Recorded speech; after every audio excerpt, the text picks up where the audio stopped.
তাহলে তরুণ কেমন চলছে তোর প্রেম? ওই চলছে আর কি ভাই। চলতে চলতে হলে তো ভালোই হলো।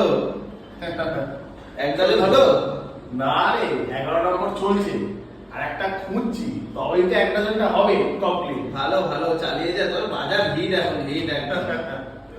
আর তরুণের কথা বলিস না, তরুণরা হচ্ছে ভালোবাসার কপাল নিয়ে জন্মেছে। ওর কাছে যে এসছে প্রচুর ভালোবাসা পেয়েছে, প্রচুর ভালোবাসা হচ্ছে, ভালোবাসা দুনিয়ে হ্যাঁ। আচ্ছা বাপিদা, তুমি তো শুনেছি ভালোবাসাতে পিএইচডি করেছো। করেছি। বলো তো ভালোবাসার ওজন কত? ও বাবা, এটা জানিস না? ভালোবাসার ওজন হচ্ছে 80 কেজি। কেন 80 কেজি? 80 কেজি কেন? 80 কেজি কেন তাহলে বলিস? শোন, ভালোবাসা মানে হচ্ছে দুটি মনের মিলন। দুটি মনের মিলন তো, তাহলে এক মন কত? 40 কেজি। 40 কেজি। আর একটা মন কত? আর 40 কেজি। তাহলে কত হলো? 80 কেজি। হ্যাঁ,